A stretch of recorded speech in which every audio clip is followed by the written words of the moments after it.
Hello everyone, very good morning and बहुत बहुत स्वागत है आप सभी का खान ग्लोबल स्टडीज़ में। मैं हूं आपकी इंग्लिश फैकल्टी जूही ज्ञानचंदानी और आप सभी का बहुत बहुत स्वागत करती हूं मैं। कैसे हैं आप सभी? तो मैं उम्मीद करती हूं कि आप सभी एकदम स्वस्थ हैं, मस्त हैं, फिट फाइन हैं और अपनी पढ़ाई को लेकर बहुत ही ज़्यादा एक्साइटेड और एनर्जेटिक हैं, है कि नहीं? Yes, very good morning guys, very good morning सभी को। क्या बात है, बहुत बढ़िया। चलिए, कल मैंने कुछ होमवर्क दिया था आप लोगों को, उम्मीद करती हूँ कि आप सभी ने किया है ना? देखते हैं कौन कौन से वो बच्चे हैं, कौन कौन से वो स्टूडेंट हैं जिन्होंने बहुत ही अच्छे से जो कहा गया वो किया है। ठीक है, चलिए एक बार देख लेते हैं, उनका नाम ले लेते हैं जो जो बच्चों ने होमवर्क किया हुआ है। ठीक है, फाइन, बहुत सारे लोगों ने किया है और मुझे बहुत अच्छा लगा कि आप लोगों ने बाद में उसका मायने भी लिखा हुआ है। ठीक है बेटा, क्लास नोट्स मेरे एंड से दे दिए गए हैं। अभी ईद की वजह से छुट्टी चल रही थी, है ना, ऑफिस में, इसलिए आपको नहीं मिल पाया होगा। आज सारे नोट्स अपलोड हो जाएंगे आपके। ठीक है, चलिए जी, बहुत बढ़िया। क्या बात है। मेघा कुमारी ने किया, आकांक्षा है, अन्नू कुमारी, जगत सिंह, श्रेया मिश्रा, पूजा गुप्ता, कन्हैया कुमार, आशीष, लोकेश, देव कुमार, राघवेंद्र, लक्ष्मी, दीपा, आकांक्षा श्रीवास्तव, आलोक और नेल मरांदी, अनामिका, भीम शंकर, अंशिका, सुंदरम, टिंकू, बहुत सारे लोगों ने किया है। बहुत अच्छा लगा मुझे देख के, सबने बहुत अच्छे से लिखा भी है और उसके बाद में उसका मायने भी दिया है। फिर है मंगेश, नीतीश कुमार, शिवानी है, खुशबू सिंह, राकेश, रवि शंकर, मनीष यादव, राजनंदिनी, अनामिका, अंशु, लक्ष्मी प्रिया, शिवानी, शिखा, गमदीप कुमार, बुशरा, मनीषा, रितिका, सुरजीत, सुमन, बहुत सारे नाम है बेटा, सुमन सिंह, अंशु। बहुत अच्छा लगा, है ना? इन सब लोगों ने होमवर्क किया है। कुछ लोगों ने तो तुरंत क्लास के बाद कर दिया है। विष्णुदेव, शाश्वती, बहुत बढ़िया, वेरी गुड वेरी गुड। इसी तरीके से इससे क्या होगा ना कि आप पढ़ भी रहे हैं और साथ में आप लिख भी रहे हैं, होमवर्क भी कर रहे हैं, इससे वो चीज़ें आपको याद रहेंगी, है ना? ये एक बहुत ही अच्छा तरीका होता है याद करने का। और कुछ है जो बिल्कुल अभी अभी किया है, मतलब 3 मिनट पहले, है ना? अंकिता है, चाहत है, मनीष, राहुल कुमार, हिमांशु, अभिषेक, ओके, फारूक, गौतम, राहुल, खुशी, आरती, निशा, काजल, समीर, ऋतु। चलो बेटा, बहुत बढ़िया, बहुत अच्छा लगा कि सभी ने, आप लोगों ने होमवर्क को बहुत सीरियसली लेके अच्छे से किया है। सो यस, आज के लिए तैयार है? गुड मॉर्निंग गाइस, है ना? अभी तक हम क्या कर चुके हैं इसको देखेंगे और उसके बाद में हम अपने लेसन को आगे बढ़ाएंगे। ठीक है? यस, मैं पहले से बेहतर हूँ, थैंक यू सो मच, है ना? चलिए पहले ये देख लेते हैं कि हमने क्या क्या पढ़ रखा है ऑलरेडी, है ना? हमने क्या क्या पढ़ रखा है भाई? अगर देखें, बात करें तो हमने है ना, काफ़ी सारे प्रोनाउंस हमारे हो चुके हैं, जिसमें अगर मैं मार्क करूं कौन कौन से, तो थोड़ा सा एक रिकैप हो जाएगा, है ना? नंबर 1 हमने किया था सबसे पहले दिन पे, पर्सनल प्रोनाउन। क्या किया था? Personal pronoun.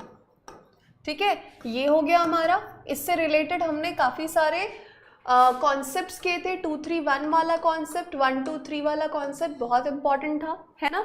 लेट एक्सेप्ट वाला कॉन्सेप्ट था।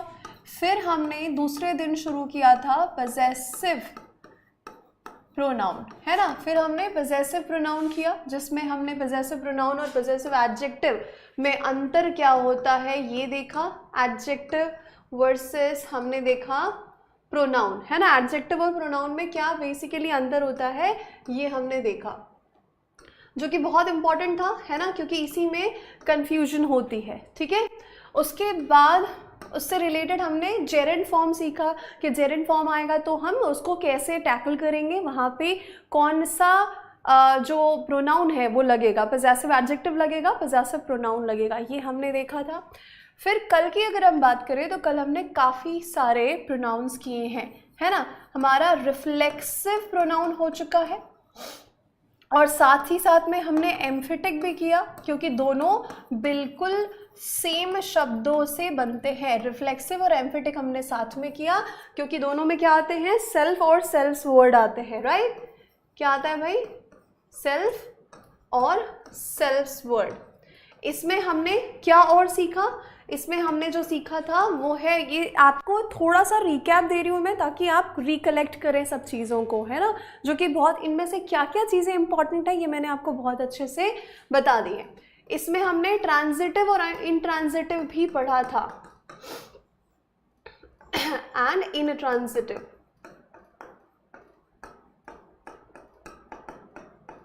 ठीक है। इससे रिलेटेड कि कहाँ पर आपको इनको यूज़ करना है रिफ्लेक्सिव को और कहाँ पे यूज़ नहीं करना है, ये आपको बताया गया, जो रिफ्लेक्सिव का सबसे ज़्यादा इम्पॉर्टेंट रूल होता है, ठीक है।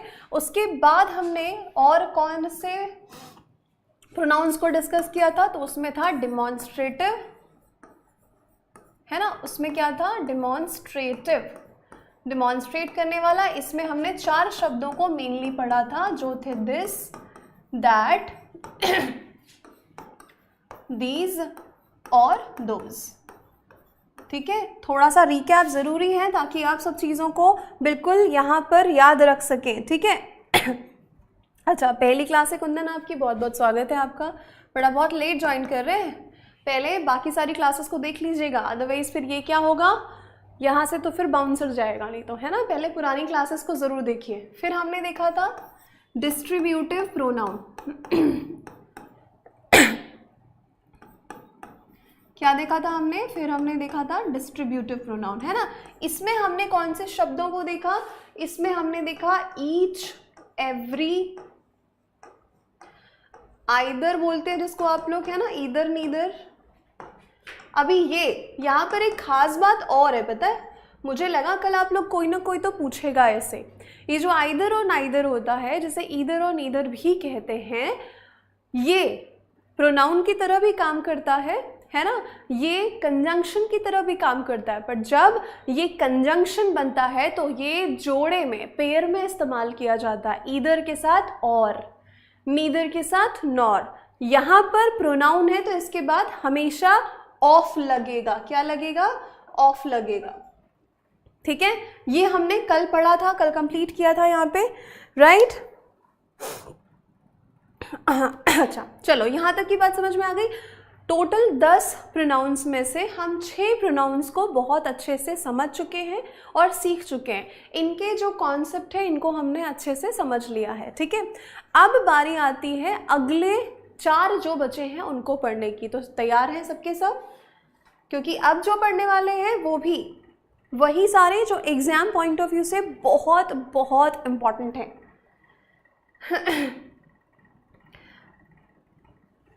बेटा आपके पास वीडियो अवेलेबल है ना पॉसेसिव प्रोनाउन वाली, एक बार ज़रूर देख लीजिएगा, उसके बाद अगर ना आए ना आप कमेंट कर दीजिएगा, मैं कमेंट में रिप्लाई कर दूँगी, ठीक है।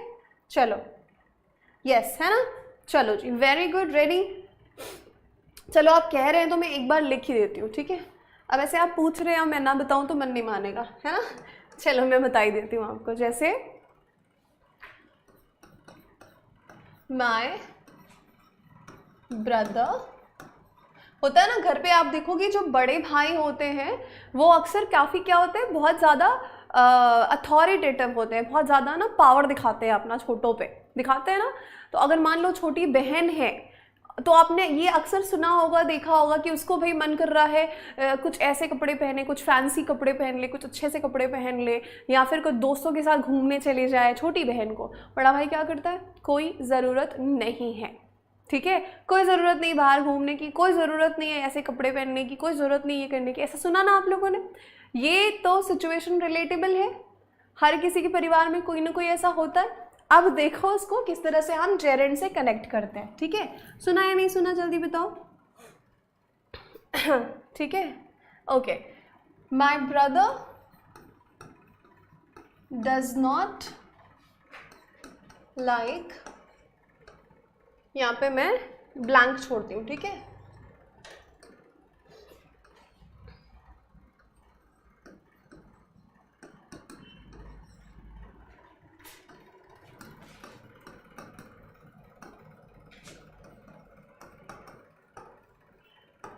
चलो मुझे बताने की कोशिश करेंगे यहाँ पे कि यहाँ पर क्या आना चाहिए, है ना।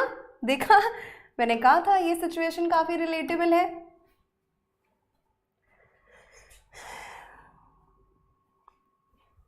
फिर किसी के घर में एक्सेप्शन होगा ना। My brother does not like dash wearing western clothes. यहाँ पर मैं अपने लिए बात कर रही हूँ, तो यहाँ पे मैं क्या लगाऊं, माई लगाऊं या माइन लगाऊं। ऑप्शन दे दिया मैंने, चलो बताओ अभी क्या लगाना चाहिए मुझे।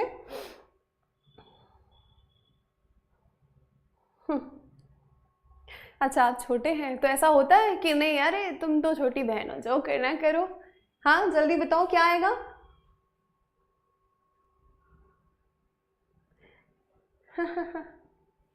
क्या होगा, जल्दी से आंसर करो। माई और माइन लिखा है मैंने। अभी यहाँ पर ये देखो कि my brother does not like dash wearing western clothes. Wearing यानी पहनना, यहाँ पे इसका मतलब क्या है, पहनना। पहन रही है ऐसा नहीं है, ठीक है। इसका मतलब पहन रही है नहीं है, इसका मतलब है पहनना। तो ये किस तरह से काम कर रहा है, ये हो गया आपका जेरेंड। और जब भी जेरेंड फॉर्म आएगा तो इसके पहले पोजेसिव एडजेक्टिव का इस्तेमाल किया जाता है। नहीं बेटा, माइन कभी भी नहीं आएगा। माइन के साथ आप मुझे बताएंगे एक बारी, माइन जो है वो क्या है, प्रोनाउन है, ठीक है। प्रोनाउन का काम क्या होता है, नाउन के बदले में आना, नाउन के बदले में आना, ना कि नाउन के साथ। तो नाउन के साथ कैसे आएगा, वेयरिंग मतलब जेरेंड हो गया। अब ये जो जेरेंड है इसको क्या बोलते हैं हम, ये होता है नाउन, है ना। ये क्या है, ये नाउन है, ठीक है। नाउन और प्रोनाउन एक साथ तो नहीं आ सकते, एक साथ नहीं आ सकते, मतलब आप इसको हटा दो, माय हो जाएगा, ये एडजेक्टिव है, ठीक है। यस, यही बेटा मैंने समझाया था। आई थिंक कल ही की क्लास में पढ़ा है हमने ये, नहीं सैटरडे की क्लास में पढ़ा था हमने ये, ठीक है। सो थोड़ा सा ध्यान रखिए, है ना। क्लास में अगर अच्छे से समझ लेंगे तो बाद में दिक्कत नहीं आएगी। चलिए आज क्या क्या करने वाले हैं, आज करेंगे हम रिलेटिव प्रोनाउन, जो कि है, इससे एग्जाम में काफी सारे क्वेश्चंस बनते हैं। रिलेटिव प्रोनाउन, है ना, और इंटरोगेटिव, दोनों में वर्ड्स बिल्कुल सेम होते हैं। अगर मैं बोलूं आपको कि मुझे बेसिक अंतर बताइए रिलेटिव प्रोनाउन और इंटरोगेटिव प्रोनाउन में, बेसिक अंतर बताइए, तो क्या बता सकते हैं, ठीक है। ध्यान से देखो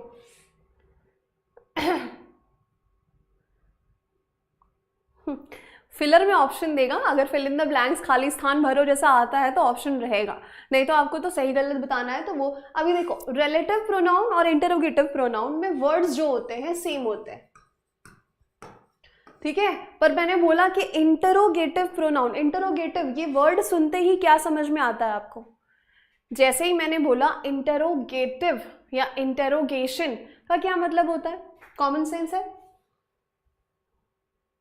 जल्दी से बताओ। हाँ देखो, फिल इन द ब्लैंक अगर आएगा तो उसमें 4 ऑप्शन दिए रहते हैं, है ना। करेंगे आज, वैसे क्वेश्चंस भी रखे हैं मैंने, है ना। ध्यान से बताओ कि इंटरोगेटिव जैसे मैंने पूछा तो क्या हो जाएगा, डेफिनेटली सबसे मेजर अंतर है कि ये क्वेश्चन होता है, ये क्या होता है, क्वेश्चन मार्क होता है, ठीक है। इंटरोगेटिव यानी सवाल, क्वेश्चन, प्रश्न, तो प्रश्नवाचक चिन्ह यहाँ पे होगा ही होगा। बाकी रही वर्ड्स सेम होने की बात, तो वो कौन कौन से वर्ड्स होते हैं मैं एक बार लिख देती हूँ ताकि क्लैरिटी बनी रहे, ठीक है। ये हो गया आपका हु, दोनों में आता है, विच दोनों में आएगा, है ना, होम दोनों में आता है, हुज ये भी दोनों में आएगा, ठीक है। अब उसके बाद मैं बोलूँ दैट, तो ये जो दैट है ना, ये सिर्फ रिलेटिव प्रोनाउन में आता है ना। दैट थोड़ी ना क्वेश्चन होता है। दैट अगर मैंने बोला तो कभी वो क्वेश्चन होगा? नहीं होगा। दैट एक और प्रोनाउन में आता है, वो क्या होता है जल्दी बताओ, कल ही पढ़ा हमने। यस हाँ बिल्कुल सही कहा, बिल्कुल सही कहा आपने पूजा, बहुत बढ़िया। मुझे बताओ कि दैट मैंने आपको बोला, दैट एक और प्रोनाउन में कल हमने पढ़ा था और अभी भी मैंने रिकैप में बताया आपको। कहाँ पर आता है दैट? और रिलेटिव में तो आएगा ही आएगा, इसके अलावा आता है वेरी गुड डिमॉन्स्ट्रेटिव में। करेक्ट करेक्ट, बहुत बढ़िया। तो यहाँ पे समझ गए आप लोग, ये सारे वर्ड्स का इस्तेमाल रिलेटिव और इंटरोगेटिव में दोनों में होता है। जाहिर सी बात है इंटरोगेटिव में होगा तो क्वेश्चन होगा, ठीक है। रिलेटिव में होगा तो ये अपने, अगर ये मान लो ये रिलेटिव है ना, तो ये इसके पहले जो नाउन आएगा ना, ये इसको रिलेट करने के लिए होता है, ठीक है। हमेशा देखेंगे आप, ये जो रिलेटिव प्रोनाउन होगा वो अपने पहले यूज किए हुए नाउन के लिए ही यूज किया जाता है, और उसको पता है क्या कहते हैं इंग्लिश में? इसको कहते हैं एंटीसीडेंट। क्या बोलते हैं? एंटीसीडेंट, मतलब पहले इस्तेमाल किया गया शब्द। एंटीसीडेंट यानी क्या हो गया? पहले इस्तेमाल किया गया शब्द जो प्रायर आया है। तो रिलेटिव प्रोनाउन हमेशा अपने पहले लगे हुए नाउन के लिए ही आता है। अब वो निर्भर करता है कि वो नाउन कैसा है, सब्जेक्ट है ऑब्जेक्ट है, इसको पढ़ेंगे हम। और अगर मैं इसकी बात करूं तो ये हमेशा सेंटेंस के शुरुआत में आएगा, जैसे हु आर यू, है ना, बात समझ में आई? तो ये क्वेश्चन वाला हमेशा पहले आएगा।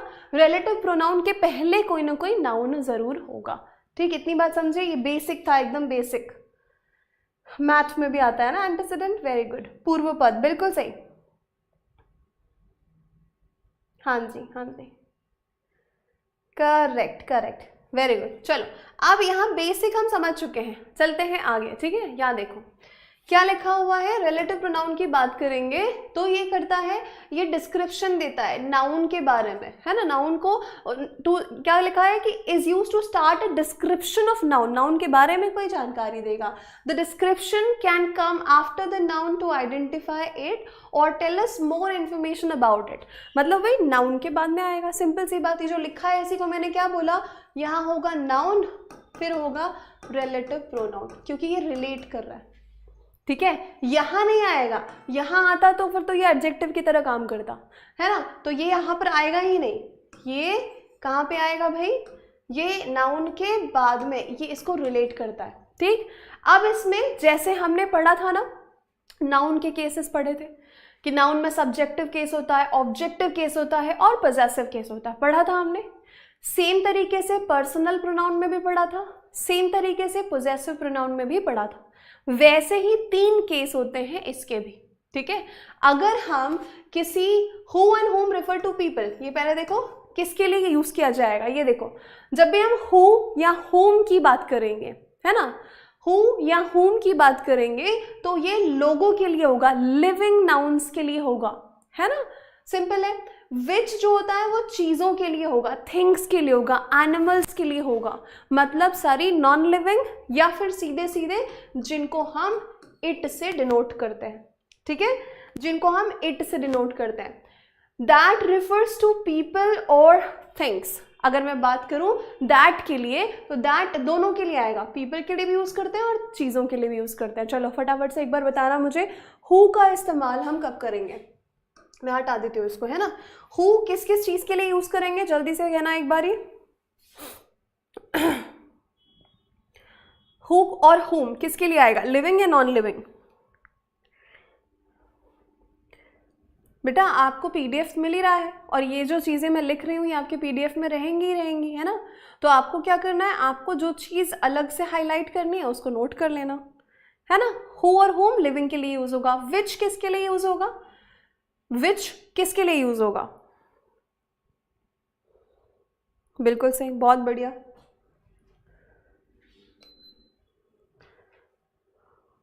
हाँ, विच नॉन लिविंग के लिए आएगा, करेक्ट।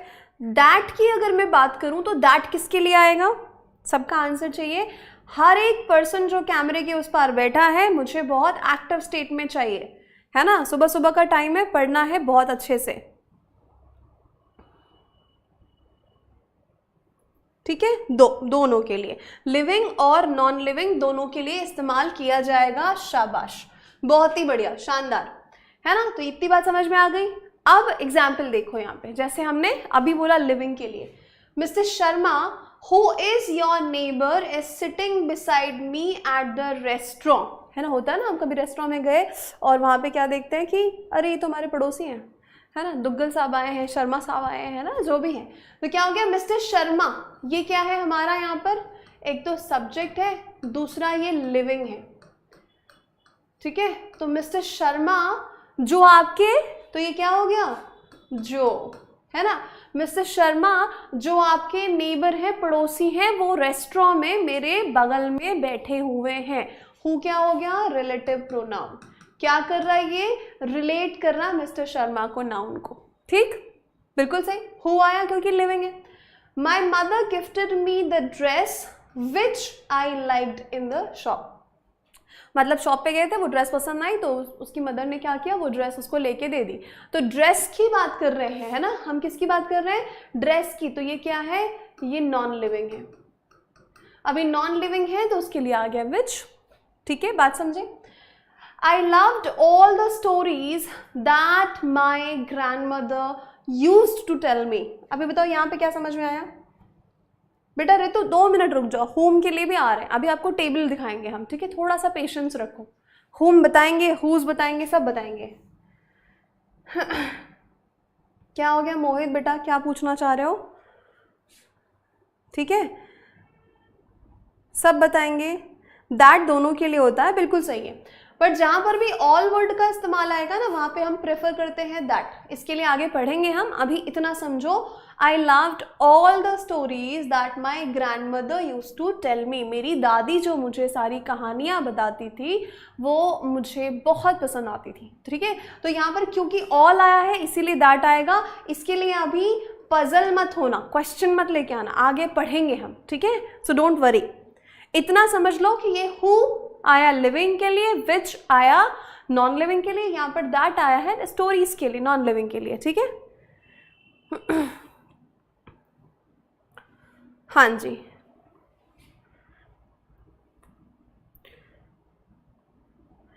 चलिए प्रिंट आउट तो निकल जाएगा ना बेटा इससे, क्यों नहीं निकलेगा। चलो यहाँ पर देखो, अब जो बात कर रहे थे हम सब्जेक्टिव, ऑब्जेक्टिव और पॉजेसिव केस, बिल्कुल जो जो काम कर रहे हैं एकदम शांति से बैठ जाओ, पेन कॉपी हटा दो वहां से और बिल्कुल फोकस करो जो मैं बोल रही हूँ। सिर्फ मेरे शब्दों को सुनिएगा, है ना, बाकी कोई डिस्ट्रैक्शन नहीं। बहुत इंपॉर्टेंट चीज, सब्जेक्टिव केस की अगर हम बात करते हैं, है ना, सब्जेक्टिव केस मतलब क्या होता है, कोई चीज अगर सब्जेक्ट को रेफर करेगी तो वो सब्जेक्टिव केस है। किसको रेफर करेगी, सब्जेक्ट को रेफर करेगी। तो हु हमेशा सब्जेक्ट को रेफर करता है, ठीक है, विच हमेशा सब्जेक्ट को रेफर करेगा, ठीक है। तो ये दोनों सब्जेक्टिव केस में आ गए। ऑब्जेक्टिव केस की अगर बात करें तो ऑब्जेक्टिव केस में whom की बात आती है। ये रेफर किसको करता है, ये ऑब्जेक्ट को रेफर करता है। जैसे मैं एग्जाम्पल बताऊंगी अभी यहाँ पे आपको, ठीक है। तो ये आपका ऑब्जेक्टिव केस हो गया, किसका, हु का ऑब्जेक्टिव केस। विच का ऑब्जेक्टिव केस भी विच ही होता है, ठीक है। अब यहाँ पर देखेंगे पॉजेसिव केस। तो इसका पॉजेसिव केस यानी कि जो अधिकार बताता है, क्या बताता है, अधिकार बताता है, ठीक है। तो ये पॉजेसिव केस अधिकार को रेफर करता है, ठीक। यहां पर आ जाएगा हुज, और ये जो हुज है, जो पहला सब लिखा है ना, हु, होम और हुज, ये तीनों किसके लिए होते हैं, ये लिविंग बीइंग के लिए होते हैं, जो जिंदा चीजें हैं, जिनमें जान है, उन चीजों के लिए हु, whom और whose का इस्तेमाल किया जाएगा।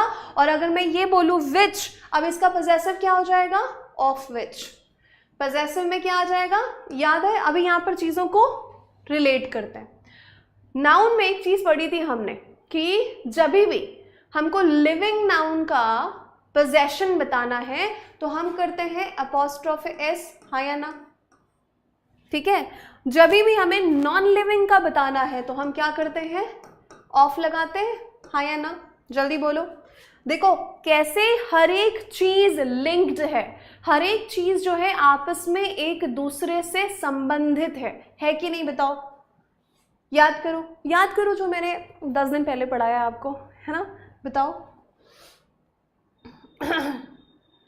जल्दी कहना, कितने लोगों को याद आया कि जब हम नाउन का पोजेशन बताते हैं, है ना, मोहन्स नोटबुक, अपॉस्ट्रोफ एस लगा दिया। अब अगर मैं बोलूं कि किसी नॉन लिविंग का बताना है तो ऑफ लगाते हैं, तो बच्चे ये भी तो वही है ना, घूम फिर के हम कहीं ना कहीं उन्हीं चीज़ों को पढ़ रहे हैं। सिर्फ यहाँ बात रहती है अलर्ट रहने की, अटेंशन रहेगा, अलर्ट रहोगे, चीज़ों को रिलेट करके समझोगे, वहाँ रटना नहीं पड़ेगा। बात समझ रहे हैं? अलर्ट रहोगे, अटेंशन रहेगा आपका, तो चीज़ों को आप एक दूसरे से कनेक्ट करोगे। कहते हैं ना कनेक्ट द डॉट्स, तो आप कनेक्ट करेंगे, और जैसे ही आपने कनेक्ट किया ना तो वहाँ पे क्या हो जाएगा, रटना नहीं होगा। जैसे कई बार हम वर्ड्स पढ़ते हैं ना, याद करते हैं, पढ़ेंगे वर्ड्स भी हम बहुत अच्छे से, तो हम क्या करते हैं, निमोनिक रिलेट करते हैं किसी को। जैसे मैंने बोला ग्लटन, है ना, सभी ने देखा है तारक मेहता का उल्टा चश्मा, वर्ल्ड फेमस सीरीज है ना, वर्ल्ड फेमस अपना सीरियल है, इंडिया में तो वर्ल्ड फेमस है बोल सकते हैं, क्यों? तो तारक मेहता का उल्टा चश्मा जो है उसमें एक कैरेक्टर है जो गोली है, वो इतना मोटू है और कितना खाता है, वो बहुत खाता है, जो भी उसको खाने को दे दो खा लेगा, इवन वो दूध भी पी सकता है, कच्चा दूध पी लेगा, मतलब वो पेटू है, उसको खाना बहुत पसंद है। तो एक वर्ड है ग्लटन, है ना, ये वर्ड होता है ग्लटन। मैं यहाँ पे आपको ये इसलिए बता रही हूँ ताकि आप कॉन्सेप्ट्स को भी इसी तरह से रिलेट करना सीखिए।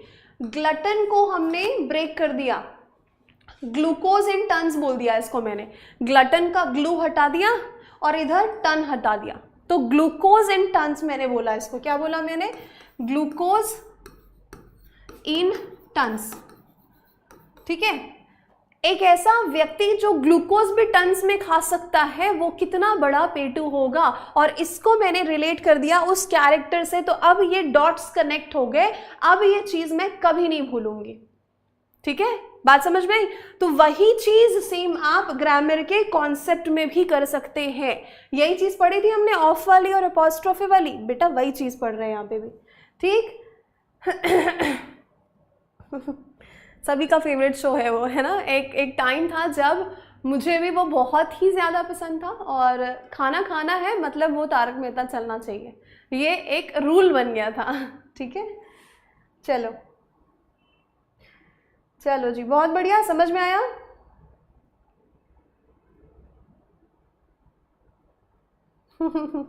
यस, गोलू वोलू में वही है, समझो। ठीक है, तो ये हो गया विच, विच और ऑफ विच। बोलो ये वाली बात समझ में आ गई, हाँ या ना? जल्दी से सारे के सारे। चलो मैं अभी ना कुछ सेकंड्स के लिए कमेंट्स देख रही आपके।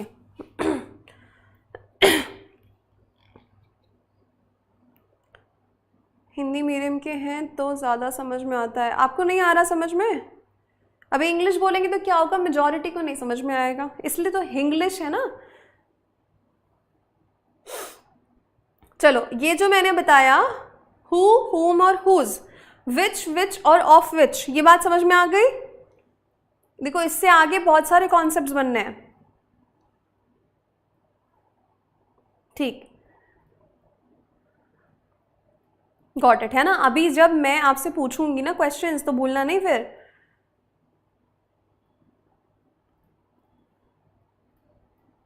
ठीक है, चलो आगे ना बात समझ में क्या बात है, ये है ना मेरे बच्चे, I am proud of you. इसी तरह से सीखो, इस तरह से सीखेंगे तो भूलेंगे नहीं।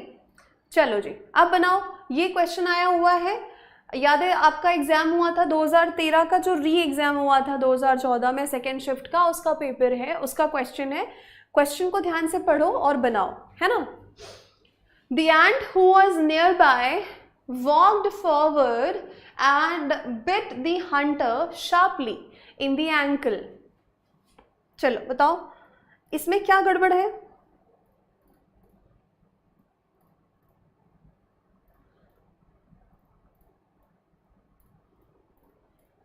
बेटा क्वेश्चंस के थ्रू करते हैं फिर से, है ना, क्वेश्चंस के थ्रू करते हैं। चलो बनाने की कोशिश करो।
हेलो हेलो हेलो, हाँ अब आवाज़ आ रही?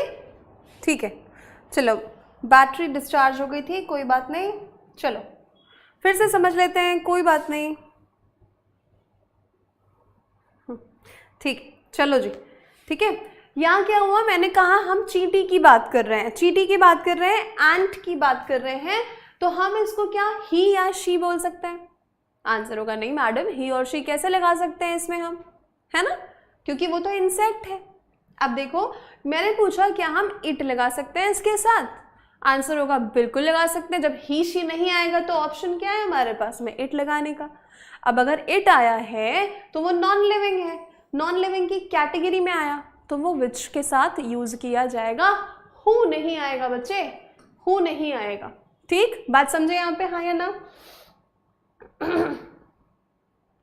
बेटा अभी आवाज आ गई, थोड़ा सा लैग होता है, पेशेंस रखा करो, है ना, थोड़ा सा पेशेंस रखो। क्लियर है ना? तो यहाँ पे आपकी जो गड़बड़ है वो फर्स्ट पार्ट में है। ठीक, वेरी गुड। अगला देखो, ये हो गया था। अगला सवाल देखो, ये आया हुआ है 12 अप्रैल 2021 के शिफ्ट 1 में। अब बताना यहाँ पर क्या प्रॉब्लम है। My older brother which you will meet later is a dentist. वैसे तो बेटा सारे जानवर भी तो लिविंग हैं, जान होती है उसमें, देखा जाए तो हम क्या करते हैं, जो नवजात शिशु होता है उसमें भी जान होती है, पर हम उसको भी न्यूट्रल जेंडर में मानते हैं, उसको भी न्यूट्रल जेंडर में यूज करते हैं। अच्छा एक काम करो, ये क्वेश्चन बताओ, मैं आपको 2 मिनट में थोड़ा सा जेंडर बता देती हूँ, ठीक है?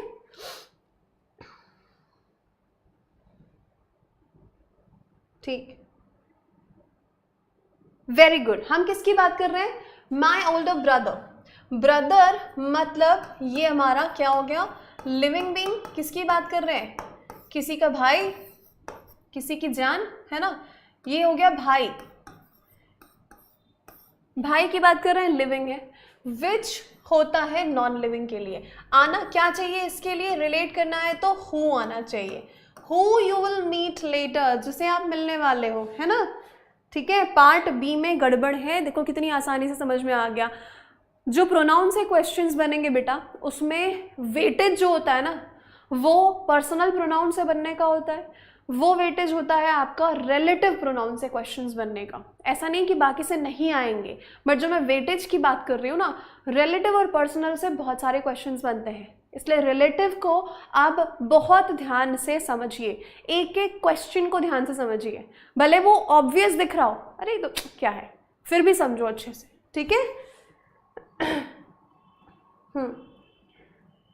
ठीक, चलो तो ये गलती यहाँ पर क्या हो गई, पार्ट बी में हो गई। ये क्वेश्चन देखो अभी 2021 के शिफ्ट 1 में आया था, मेरे हिसाब से ये क्वेश्चन 2 सेकंड में बन जाना चाहिए। कितने सेकंड में? 2 सेकंड में बन जाना चाहिए। ठीक है, चलो अभी जो बच्चों को कंफ्यूजन हो रही है ना, मैं थोड़ा सा बता देती हूँ जेंडर के बारे में। ठीक है, देखो अगर हम जेंडर की बात करते हैं ना, समझ लो थोड़ा सा, ये सीजीएल के पॉइंट ऑफ व्यू से जेंडर बहुत ज़्यादा इंपॉर्टेंट नहीं होता, क्योंकि इसमें ऐसा ही शी इट वाला जेंडर वाला क्वेश्चंस नहीं आएगा, बट हाँ ये आपको बाकी कॉन्सेप्ट्स में हेल्प करेगा। तो 4 जेंडर होते हैं, ठीक है, जेंडर की बात करेंगे तो 4 जेंडर होते हैं, जिसमें आपका पहला आएगा मैस्कुलिन, दूसरा होता है फेमिनिन। मैंने जैसे जेंडर बोला ना, कुछ लोग का होगा 2 ही जेंडर तो होते हैं, या तीसरा बोलेंगे अच्छा ट्रांस होगा। मैस्कुलिन, फेमिनिन, एक होता है आपका कॉमन, है ना, कल पढ़ा था ये हमने, और एक होता है आपका न्यूटर। ठीक है, अब यहाँ पर बिल्कुल बेसिक में समझना है ना, बिल्कुल बेसिक में थोड़ा सा समझना, ठीक है? नहीं बेटा सब्जेक्ट को रेफर कर रहे हैं ना, इसीलिए, ठीक है। हु विल मीट होगा। अभी यहां पर देखो, मैस्कुलिन में ऑल पावरफुल मैन आते हैं, है ना, या ऑल पावरफुल एंटिटीज,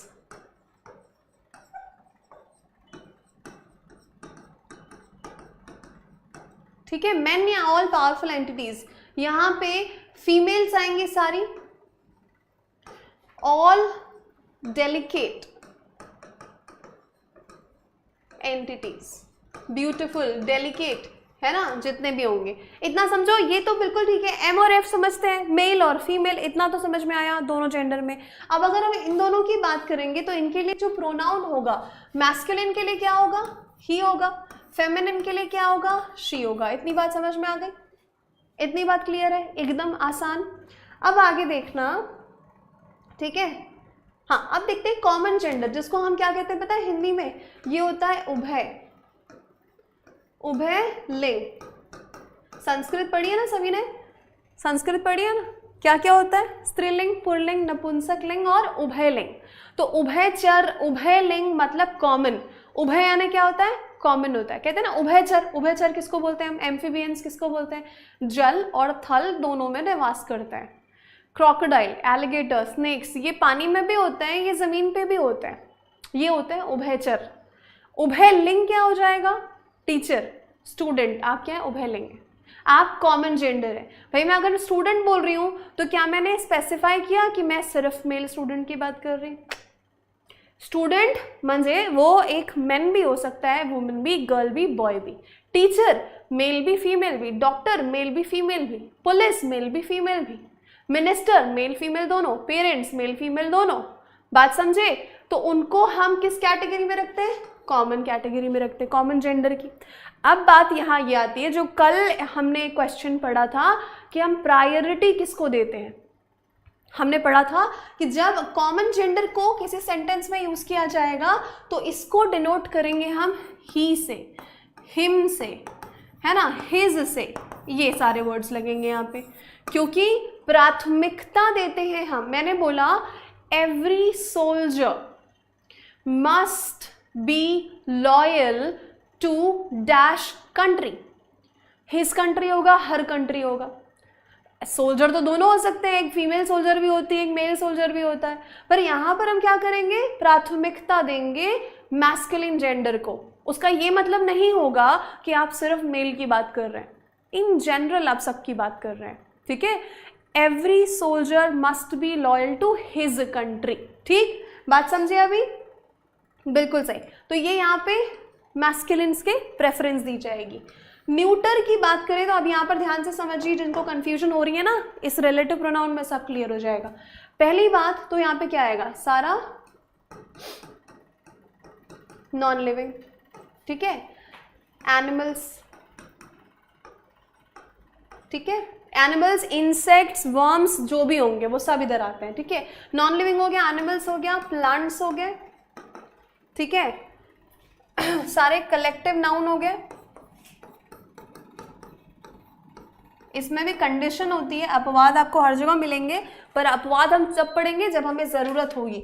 अभी जो मुझे समझाना है उसके हिसाब से इतना समझिए, non living, animals, plants, collective nouns, उसके बाद में new born babies, new born.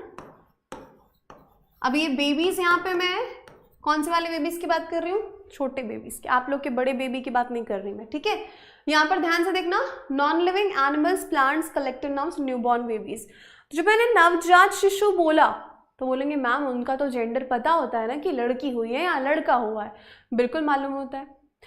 जब उसको इस तरीके से बोला जाए कि the baby is so cute,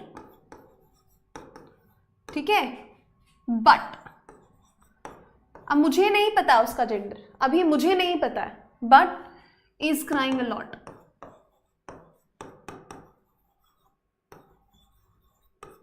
ठीक है। तो यहां क्या हो जाएगा, यहाँ हो जाएगा it is crying a lot, ठीक है।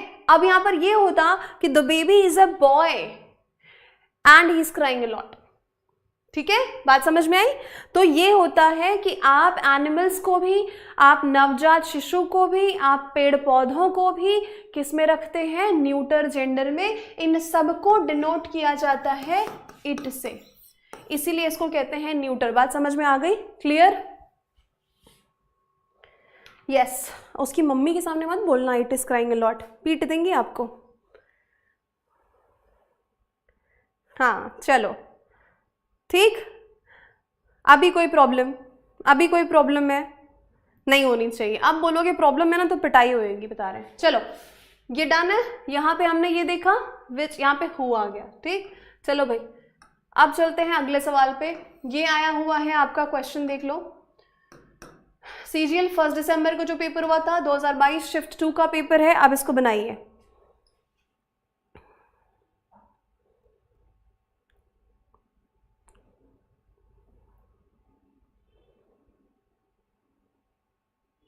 अभी ये ना ऐसे जब ये चीज है तो है, आपको रोड के बाएं साइड चलना है तो रोड के बाएं साइड चलना है, वहां थोड़ी दाएं क्यों ना चले हम। रेड लाइट पे रुकना है तो रेड पे क्यों रुकना है, ग्रीन पे क्यों नहीं रुक सकता। ये जो क्वेश्चंस है ना ये फिजूल के क्वेश्चंस हैं, ठीक है। थोड़े सेंस वाले क्वेश्चंस पूछो तो आंसर भी किया जाएगा। He used to reply that the only place for which he went was the town library, ठीक है। क्या हो जाएगा, थोड़ा ट्रिकी है बेटा, ध्यान से करो, थोड़ा सा ट्रिकी क्वेश्चन है। He used to reply that, वो आंसर किया करता था, that the only place, सिर्फ एक ही place, that the only place for which he went was the town library। अच्छा मुझे बताओ, यहाँ पर जो हमें रिलेटिव प्रोनाउन चाहिए, जो भी रिलेटिव प्रोनाउन चाहिए, अगर चाहिए तो, है ना, वो किसके लिए चाहिए। मैंने कहा अगर चाहिए तो, वो हमको प्लेस के लिए चाहिए, है ना। अगर चाहिए तो प्लेस के लिए चाहिए, तो फॉर विच यूज किया गया, तो फिर गड़बड़ क्या है यहाँ पे। ये क्वेश्चन थोड़ा हिलाएगा आपको।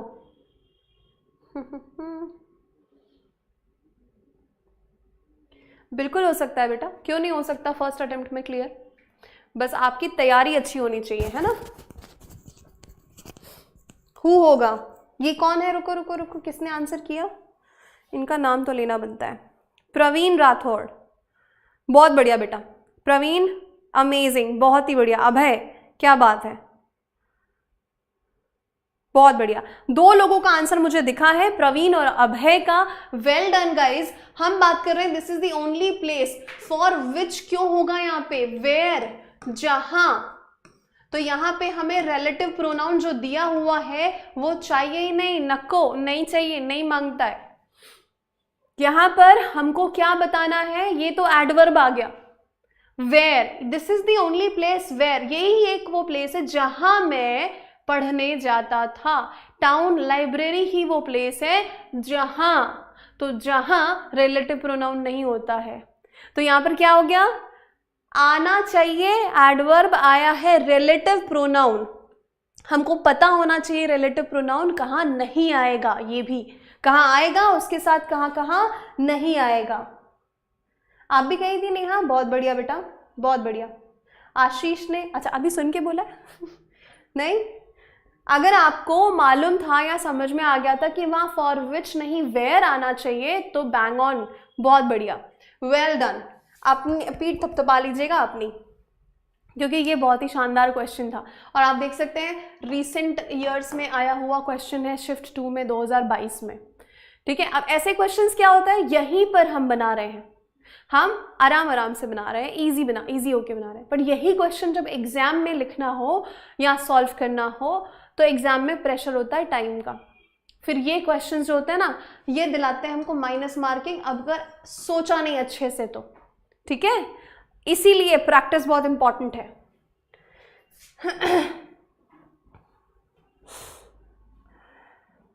पूजा जी अब मुझे बताइए आप, हैं कि आपको शुरू करना था ए फॉर एप्पल से और आप शुरू कर रहे हो टी फॉर टाइगर से, कैसे समझ में आएगा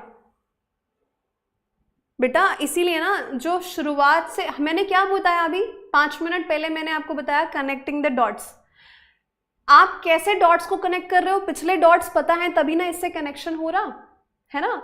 तो जब तक आप प्रीवियस वीडियोस नहीं देखोगे, आप 3 वीडियो से आ रहे हो, प्रोनाउन का 5वां पार्ट चल रहा है, तो प्रोनाउन के 2 पार्ट तो आपने देखे ही नहीं, उसके पहले नाउन के 7 पार्ट वो तो आप देखे ही नहीं, आपको कैसे समझ में आएगा, है ना। तो जहां से शुरू करना चाहिए वहां से शुरू करिए पहले, ठीक है।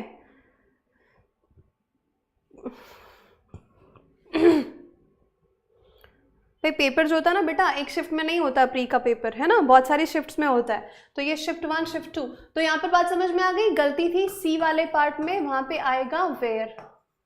ठीक, बहुत बढ़िया। चलो अगला सवाल देखो।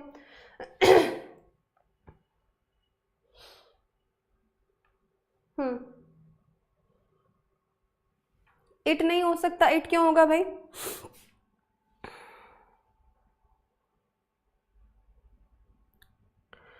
देखो यहां पर हम किसकी बात कर रहे हैं? This is the only place, पहले इसको समझो, ये एक वही प्लेस है जहां मैं जाया करता था। तो जहां के लिए आप क्या यूज करते हैं? वेयर यूज करेंगे, इट यूज करेंगे या विच यूज करेंगे? कॉमन सेंस है कि वहां पर आप वेयर लगाओगे। This is the place where I used to go. ठीक है, तो इतना थोड़ा समझिए, एक एक को पकड़ के चलेंगे तो फिर हो गया। We should seek the company of those people which have an optimistic attitude। बहुत बढ़िया क्वेश्चन। क्या बोला गया है? हमें उन लोगों की कंपनी, उन लोगों का संग या साथ प्रेफर करना चाहिए जिनकी सोच पॉजिटिव होती है। ठीक है, we should seek the company of those people. People बोले तो यहाँ पे हम बात कर रहे हैं लिविंग बीइंग की, हाँ या ना? अब अगर हम लिविंग बीइंग की बात कर रहे हैं बच्चों, तो ये विच का क्या काम है? यहाँ क्या हो जाएगा? हु, है ना। अभी ये किसके लिए आया है? ये इसके लिए आया है। और ये हैव किसके हिसाब से लगेगा? इसके हिसाब से लगेगा, तो लग गया। People who have, who has मत कर देना वहां पे। लकी, बहुत बढ़िया बेटा, ग्रेट ग्रेट। सभी को आ गया समझ में? आसान था ये है बी में गड़बड़। ठीक है, चलो अगला सवाल देखो। यहां पे देखो, बहुत ही बढ़िया सा क्वेश्चन, इससे एक कॉन्सेप्ट सीखेंगे आप। The Ganga is a river whose origin has always been a matter of speculation। भाई गंगा का ओरिजिन, गंगा एक्चुअली निकली कहाँ से है? यह हमेशा से एक विवादित मुद्दा रहा है कि यहाँ से निकली, वहां से निकली, इधर से निकली, उधर से निकली, क्या ओरिजिन रहा है? ठीक है, चलो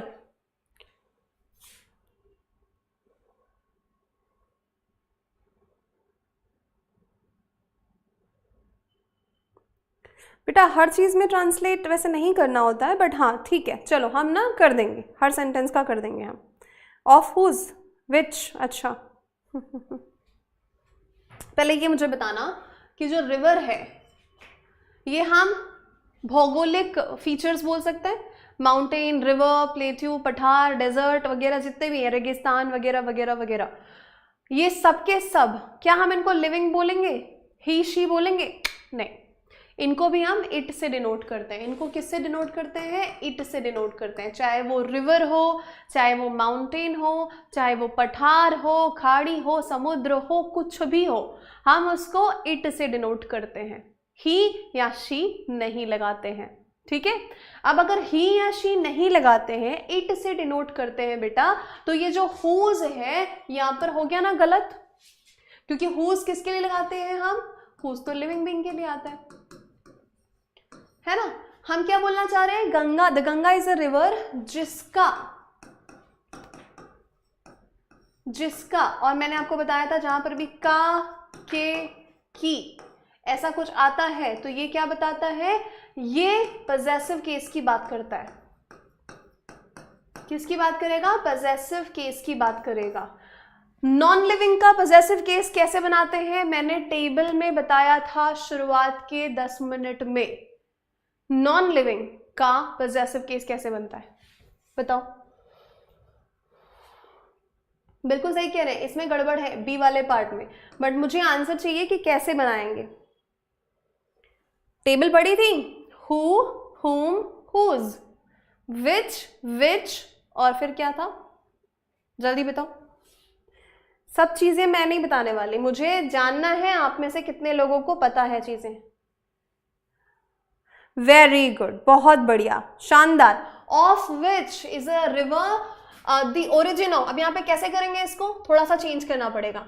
the Ganga is a river, ठीक है, द ओरिजिन ऑफ विच, इसको कुछ इस तरीके से लिखा जाएगा, the origin of which has always been a matter of speculation। मतलब हमेशा से कोई कहता है यहाँ से निकली, कोई कहता है वहां से निकली। ठीक है, अब इसको चेंज करेंगे, ऐसा नहीं लिखेंगे ना, the Ganga is a river of which origin has always been, थोड़ा सा चेंज करा जाएगा इसको, the Ganga is a river the origin of which, यहां पे आ जाएगा, है ना, of the origin of which, ठीक है, has always been a matter of speculation, मतलब गलती जो है वो आपकी किस में है, वो बी में ही है, ठीक है। चलो जी, बहुत बढ़िया, करेक्ट। अगला सवाल देखते हैं, ये लिखा है the consumer forum has asked, consumer forum ने पूछा है ना, the MNC to compensate a complainant for the inconvenience who he had to face because of its employees carelessness, careless attitude. चलो यहां अगर भागोगे ना आप, जल्दी पढ़ाओ स्पीड करो, तो जितना भागोगे ना उतनी ग्रैस्पिंग कम होगी, ठीक है बेटा, सबको लेके चलना होता है, किसी एक के हिसाब से नहीं चल सकते। इतना आराम से समझाने के बाद भी कुछ ऐसे लोग हैं जिनको लग रहा है फिर से बताओ, है ना, तो थोड़ा सा समझिए इस बात को। क्या हो जाएगा, सी में गड़बड़ है, क्या आना चाहिए, देखो सिंपल सी बात, बहुत बढ़िया, very good, amazing. Consumer forum has asked, consumer forum ने पूछा है कि एमएनसी को, मल्टीनेशनल कंपनी को कॉम्पनसेट करने के लिए, मतलब क्षतिपूर्ति करना इसको कहते हैं, टू कॉम्पनसेट, क्षतिपूर्ति करना, और टू कॉम्पनसेट अ कंप्लेनेंट, एक जो शिकायत दर्ज किया है जिसने, अगर मैंने शिकायत दर्ज की तो मैं कंप्लेनेंट हूं, ठीक है, फॉर द इनकन्वीनियंस, जो उसको असुविधा हुई, है ना, for the inconvenience who he had, अभी देखो मैंने क्या बताया था, कोई भी रिलेटिव प्रोनाउन जो होता है अपने एंटीसीडेंट के हिसाब से लगता है, अपने पूर्व पद के हिसाब से लगता है, हु के पहले क्या है, इनकन्वीनियंस, है ना, ये है आपका नाउन, ये लिविंग है नॉन लिविंग है, ऑफ कोर्स हम असुविधा की बात कर रहे हैं, तो ये नॉन लिविंग के कैटेगरी में ही आएगा, ये लिविंग तो है नहीं, ठीक है, कि लिविंग तो है नहीं, तो ये क्या हो जाएगा, ये हो जाएगा विच, जो असुविधाओं से फेस करनी पड़ी, which he had to face because of its employees careless attitude, ठीक है, यस, कंज्यूमर कॉमन नाउन है, वेरी गुड, बहुत बढ़िया। तो इतनी बात समझ में आ गई कि इसके हिसाब से वो लगेगा, तो हु नहीं विच होगा, सी में है गड़बड़, शाबाश, बहुत ही बढ़िया। चलो ये तो हम पढ़ चुके हैं ना, चलो ये रिपीट हो गया था, कोई बात नहीं। अब आते हैं यहाँ पे, क्वेश्चंस काफी सारे कर लिए, विच, हु, हुम समझ में आ गया, है ना। अब यहाँ पर देखो क्या आएगा, ये जो दैट है ना, इसका यूज क्या होता है ये देखते हैं, दैट का क्या यूज होगा, देखो ध्यान से, कब कब इसका यूज करेंगे, जब हम बात करेंगे एक पर्सन और एक एनिमल या थिंग, कुछ भी हो, यहाँ पे एक थिंग हो जाए या एनिमल हो, जब सेंटेंस में, अब देखो मुझे एक बात बताना, जब हम बात करते हैं एक ही सेंटेंस में दो सब्जेक्ट की, जिसमें एक लिविंग बीइंग है, दूसरा या तो कोई चीज है, कोई वस्तु है, कोई जानवर है, अगर मैं इसके लिविंग के हिसाब से लगाऊंगी तो इसके साथ इनजस्टिस होगा, अगर मैं नॉन लिविंग के साथ लगाऊंगी तो इसके साथ इनजस्टिस होगा, है ना। तो दोनों के लिए एक रास्ता अपनाते हैं, वो होता है दैट, क्योंकि दैट दोनों के लिए आता है, ठीक है। The woman living being and her dog, dog non living में आता है क्योंकि इसको इट से डिनोट करते हैं, ठीक है। मैं नॉन लिविंग बोलूँ तो ऑफेंड मत फील करना कि नहीं भाई डॉग को कैसे नॉन लिविंग बोल दिया, अभी समझाया है मैंने। That visits the park every day have met with an accident, ठीक है। तो जो वो औरत और उसका जो कुत्ता है, जो डॉग है, वो गार्डन में जो आते हैं वो नहीं दिखे क्योंकि उनका एक्सीडेंट हुआ। तो यहाँ पर क्या हो गया, ये दैट इसके लिए भी आ गया, ये दैट इसके लिए भी आ गया, बात समझे। कहाँ पे विच की जगह दैट नहीं लगाया, हाँ दैट का केस वही तो बता रहे हैं ना, अभी दैट हर जगह पे नहीं लगता है, दैट को लगाने के केसेस होते हैं भाई, लगाओ इधर इधर देखो, है ना। आप अगर बोलचाल की भाषा में बोलेंगे तो विच और दैट को रिप्लेस कर सकते हो, कोई दिक्कत नहीं है, कर सकते हो, कोई प्रॉब्लम नहीं है, बट दैट को लगाने के कुछ टर्म्स होते हैं, है ना, वो टर्म्स पढ़ रहे हैं हम यहाँ पे, ठीक। इतनी बात समझे, जब एक लिविंग एक नॉन लिविंग होगा तो हम बीच का रास्ता अपनाते हैं, क्योंकि ये दोनों के साथ यूज होता है, लिविंग या और नॉन लिविंग, ठीक। ऐसा नहीं किया होगा, है ना, एनिमल्स को मेल फीमेल में डिनोट नहीं किया हो गया होगा, और किया गया है तो आपके पास हिंट है ना। चलो, जब हम बात करते हैं इन शब्दों की, देखो यहाँ पे जब एवरीथिंग होगा सेंटेंस में, नथिंग होगा, only, the only, much, little, any, all वाला पढ़ा था हमने एग्जाम्पल में ही। I loved all those stories that my grandmother use to tell me, पढ़ा था ना। वही ऑल अगर आएगा, द सेम होगा, फ्यू होगा, एवरीवन, एवरीबडी, नोबडी, ये सारे शब्द अगर सेंटेंस में है तो वहां पर हम दैट लगाते हैं, विच या हु नहीं लगाते। ठीक है, आप बोलोगे मैम रटना है क्या? बिल्कुल नहीं रटना है, प्रैक्टिस करेंगे और समझ में आते जाएगा। ठीक है, ये सारे शब्द जहां पर भी होंगे, अक्सर जो क्वेश्चन आएगा वो ओनली से, सेम से, लिटिल से और ऑल से, इनसे क्वेश्चंस पूछे जाते हैं। ठीक है, तो यहां पर आपको ध्यान देना है कि अगर ये सारे शब्द हैं is equal to that use किया जाएगा। ठीक है, my brother has given me everything that he had, जो भी चीज उसके पास थी उसने सारी की सारी मुझे दे दी। यहां विच क्यों नहीं आया?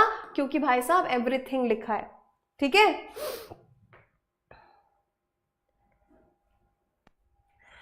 बेटा आप ना एसएससी सीजीएल का एग्जाम देने जा रहे हो, ऐसा कोई एग्जाम नहीं दे रहे हो जहां पे एनिमल का जेंडर पूछा जाएगा आपसे। ऐसे एग्जाम्स होते हैं, बट जब आप सीजीएल एग्जाम की तैयारी कर रहे हो ना तो ऐसे क्वेश्चंस नहीं आते हैं।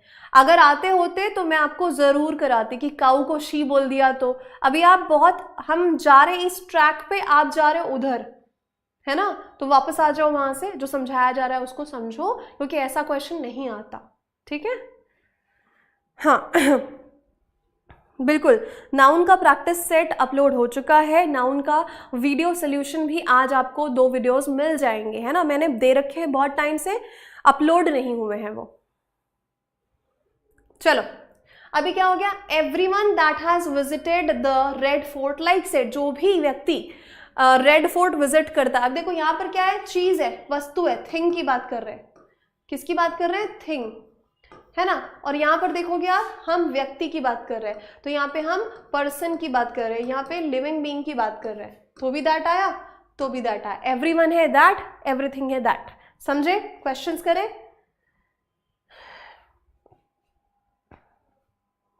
चलो,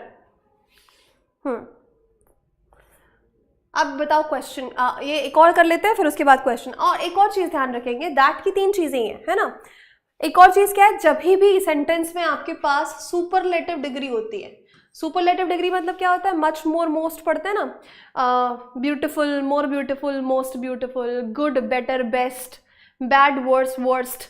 तो जब भी सेंटेंस में सुपरलेटिव डिग्री आती है तो आप वहां पर दैट लगाते हैं। पहली बात, जब एक इंसान और एक वस्तु या जानवर हो तब दैट आएगा।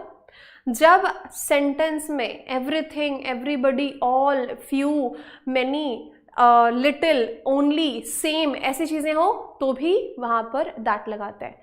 तीसरा है जब सेंटेंस में सुपरलेटिव डिग्री आती है तब भी। This is the most interesting superlative degree है, book that I have ever seen. अब ऐसे क्वेश्चंस आते हैं इसमें, क्योंकि क्या होता है, आपको दैट भी सही लगता है, आपको विच भी सही लगता है। तो अगर एग्जामिनर ने विच दे दिया है तो आप बोलोगे नो एरर, ये तो सही है, बट गड़बड़ है। क्या गड़बड़ है? क्योंकि सुपरलेटिव डिग्री है, आप दैट ही लगाओगे, विच नहीं लगाओगे। ठीक है,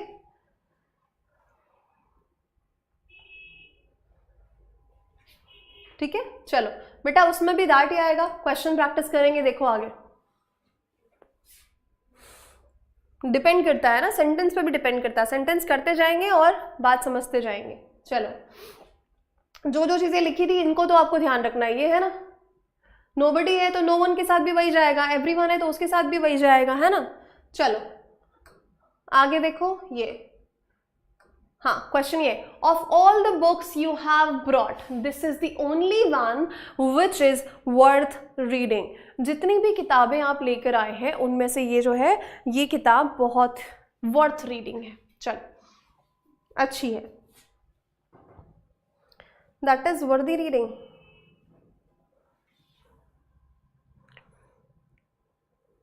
करेक्ट। क्यों आया भाई यहाँ पे ऐसा? क्यों आया यहाँ पे ऐसा? क्योंकि दी ओनली है, तो दी ओनली के साथ विच नहीं जाएगा, दी ओनली के साथ दैट जाता है। ठीक है, दी ओनली लिखा है, दी ओनली के साथ हमेशा दैट लगाएंगे, विच नहीं लगता। ठीक, चलो जी, बात समझे? करेक्ट। तो यहाँ पे गड़बड़ कौन से पार्ट में हो गई? सी पार्ट में। अगला सवाल देखो, both the man and his bike which now came into sight were in a miserable condition। दोनों, वह आदमी और उसकी जो बाइक थी, है ना, जो अभी साइट में है, मतलब जो दिखाई दे रहे हैं आप, जो है ना, आफ्टर किस में दिखाई दे रहे हैं? नाउ केम इनटू साइट जो आप दिख रहे हैं, वो किस कंडीशन में है? दयनीय स्थिति में है, मिजरेबल कंडीशन में है। ठीक है, तो यहाँ पे क्या गड़बड़ है? हाँ बिल्कुल बिल्कुल, ओनली था इसलिए दैट आया। यहाँ पे क्या आएगा? यहाँ पे जो है इस पार्ट में गड़बड़, क्योंकि हम किसकी बात कर रहे हैं? मैन है और बाइक है, एक लिविंग है और दूसरा नॉन लिविंग है, हाँ या ना? ठीक है, एक लिविंग है, दूसरा नॉन लिविंग है। चलो बहुत बढ़िया, तो क्या हो जाएगा? ये हो जाएगा दैट, है ना। Both the man and his bike that now came into site were in a miserable condition. ठीक, बहुत बढ़िया। वर क्यों नहीं होगा भाई? वर क्यों नहीं होएगा? क्योंकि दो की बात कर रहे हैं ना, तो वर तो आएगा ही आएगा, वर की गड़बड़ नहीं है भाई, बी में गड़बड़ है। चलो अगला सवाल देखो, Kohli is one of the best players who have ever been selected for the test match।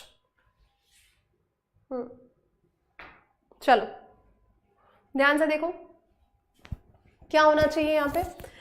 क्या सही है सेंटेंस, क्या गलत है?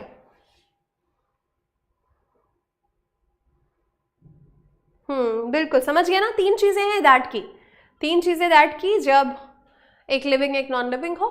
दूसरा मैंने बताया कि कुछ शब्द होते हैं जिसमें everything, nothing, everybody, all, the same और सुपरलेटिव डिग्री। क्या हो जाएगा? करेक्ट, क्या हो गया? The best. सुपरलेटिव डिग्री है, सुपरलेटिव डिग्री है तो आप यहां पर प्लेयर्स के लिए हु नहीं लगाएंगे, क्या लगाएंगे? दैट, है ना, that have ever been selected. ठीक है, करेक्ट करेक्ट करेक्ट, बात समझे?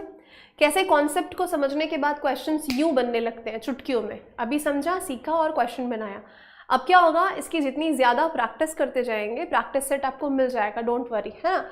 जितनी ज़्यादा हम इसकी प्रैक्टिस करते जाएंगे उतना हमको ये आसानी से समझ में आएगा। ठीक है, चलो जी, बी में गड़बड़ थी। अगला सवाल देखो, we often hate everybody and everything which reminds us of our mistake. हमें वो लोग जो हमारी गलतियां बताते हैं नहीं अच्छे लगते हैं ना अक्सर, बट एक्चुअली वो भले के लिए बोल रहे होते हैं।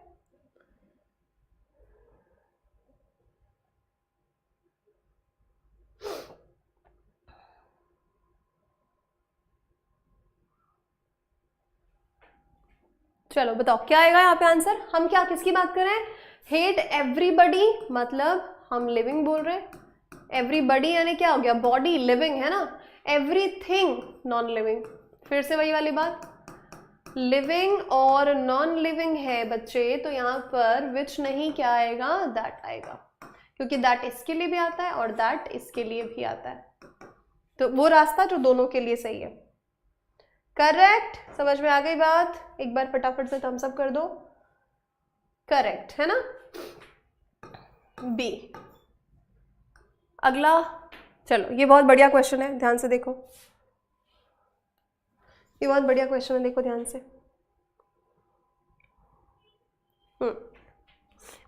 चलो एक क्वेश्चन बनाइए, मैं पानी पी कर आती हूँ।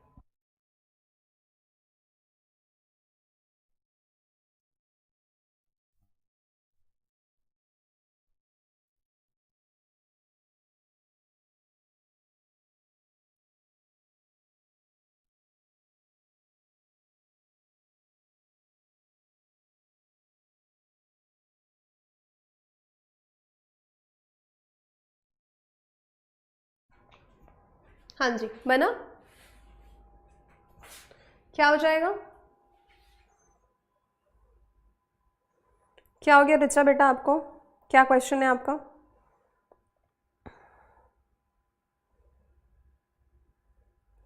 अब इतने सारे चैट होते हैं ना कि ऊपर चला जाता है आपका चैट, तो मैं अभी कितना ऊपर जाऊं और कितना देखूं।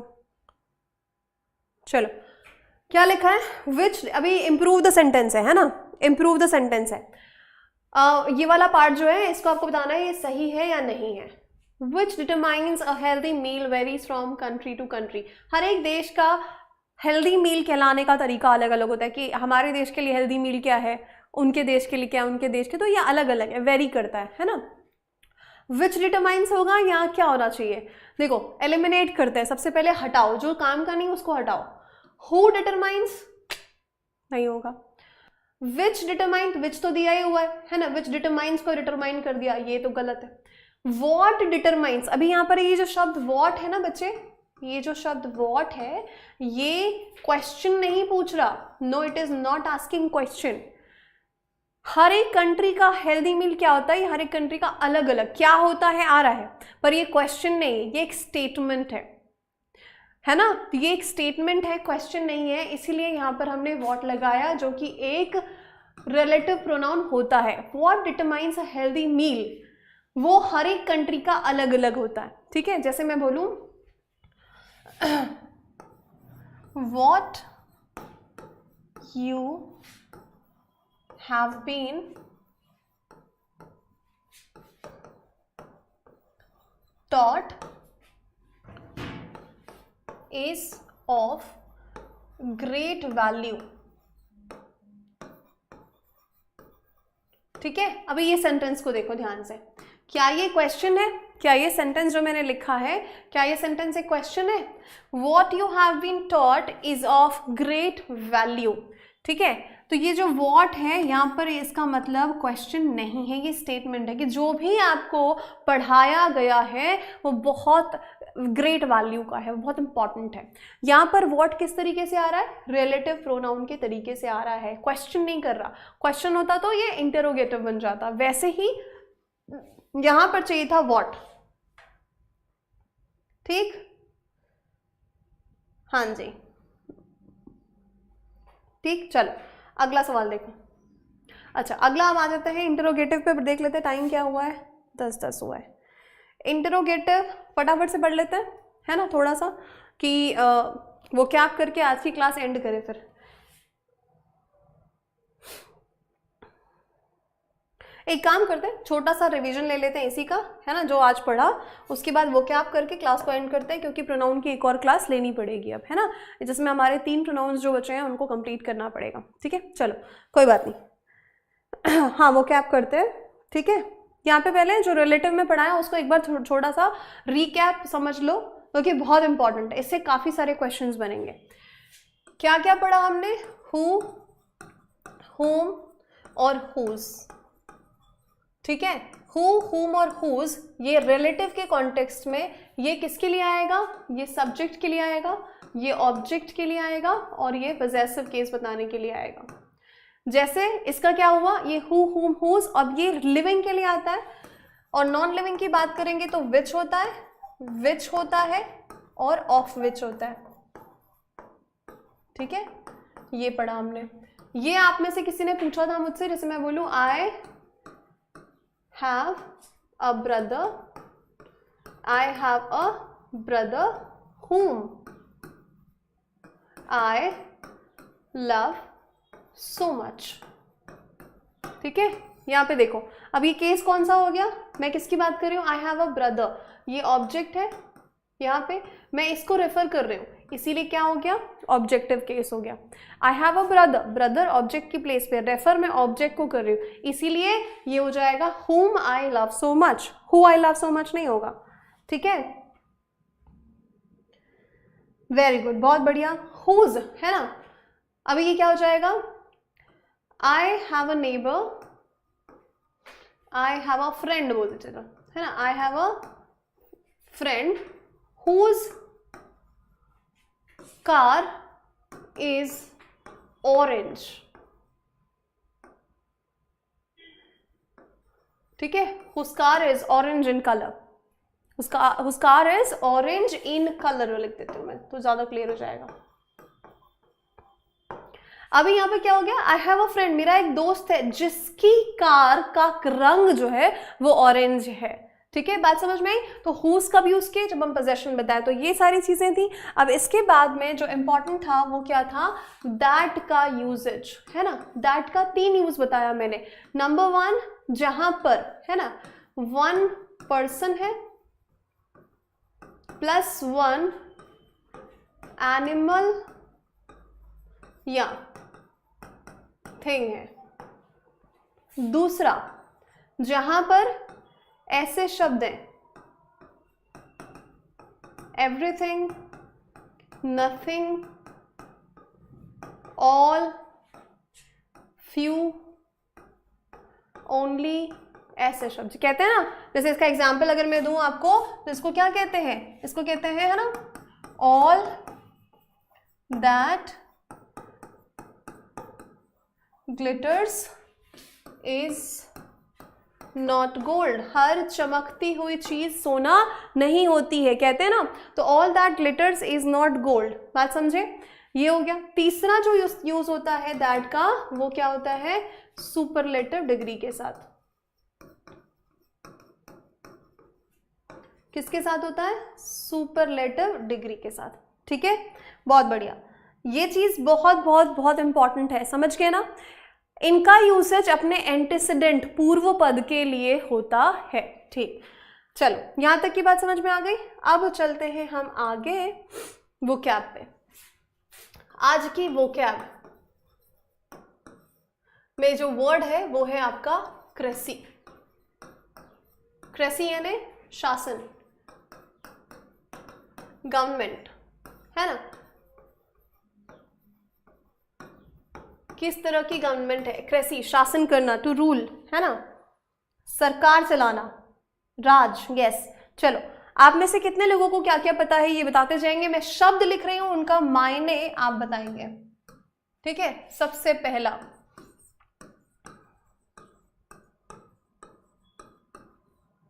डेमोक्रेसी,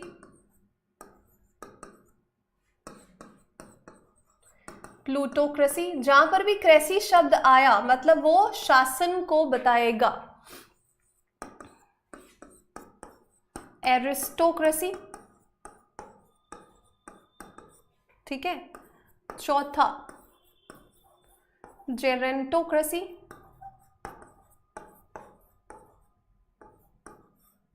ठीक है। पांचवा, बताते जाइए सबके सब मीनिंग बताते जाइए मुझे। हाँ जी हिपोक्रेसी की बात नहीं कर रहे हैं हम, ठीक है, वो अलग चीज हो जाएगी। जेरेंटोक्रेसी, यस, बताओ क्या होता है जेरेंटोक्रेसी, है ना। थियोक्रेसी, चलो जी बताओ, जल्दी जल्दी से बताओ, ये चारों वाचो। हाँ, मिल जाएगा जय किशन जी, ठीक है। देखो यहां पर एक और चीज ध्यान से समझना। एक और आपके सामने रूट वर्ड है डेम, है ना। ये डेम जो रूट वर्ड है ये होता है लोगों के लिए, पीपल, लोगों की सरकार। मतलब क्या होता है ये, प्रजातंत्र। क्या होता है, प्रजातंत्र, जनता। ये डेम जो वर्ड है ना, डेम से भी बहुत सारे वर्ड्स बनते हैं, आपको पता है ना। अगर मैं आपको डेम से वर्ड्स बताऊं तो डेम से बहुत सारे वर्ड्स बनते हैं। पैंडेमिक बोलते हैं, इनका मतलब बताते जाएंगे, है ना। एपिडेमिक बोलते हैं, ठीक है। डेमागॉग बोलते हैं,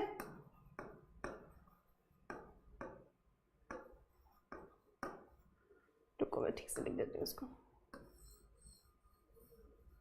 डेम वर्ड क्या बताता है, ये लोगों की बात करता है,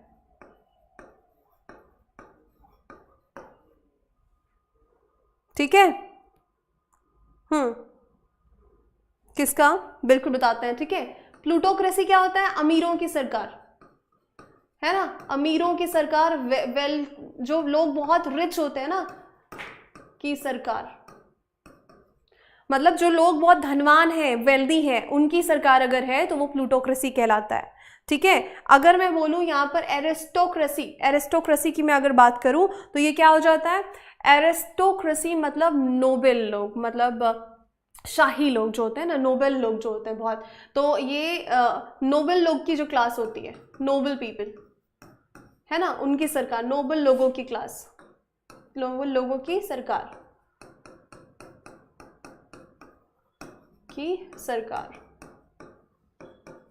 ठीक है। जेरेंटोक्रेसी यानी क्या होता है, बूढ़ों की सरकार,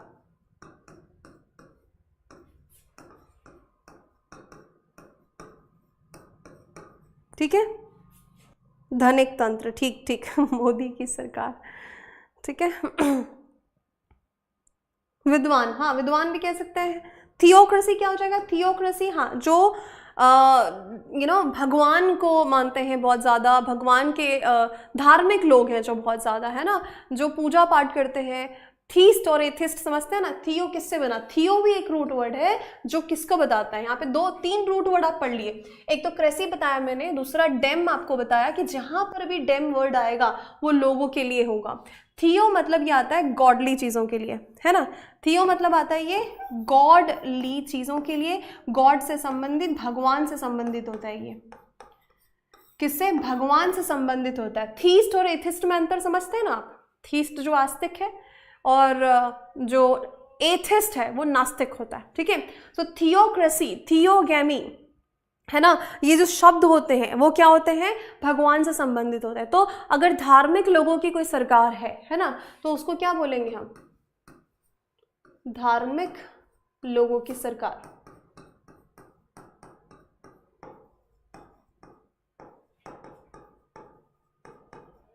ठीक, गॉड से संबंधित, हाँ बिल्कुल सही, बिल्कुल सही, बहुत समझ, अच्छा है, अब समझ में आई बात, ठीक है।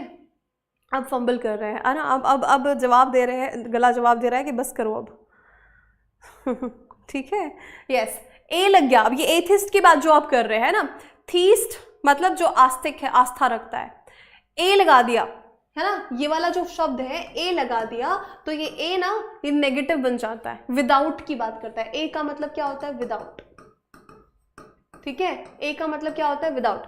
थीस्ट में ए लगा दिया, एथिस्ट हो गया, मतलब वो जो भगवान में श्रद्धा नहीं रखता है, ठीक है।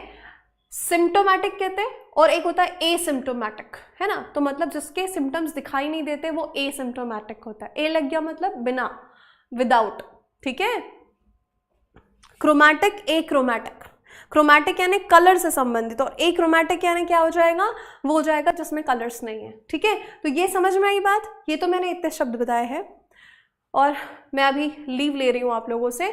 आपको मुझे 10 कृषि वाले वर्ड्स जो है कमेंट में बताने हैं, ठीक है। मैं सबके कमेंट्स देखती हूँ, तो आप मुझे 10 कृषि वाले वर्ड्स बताएंगे, ठीक है।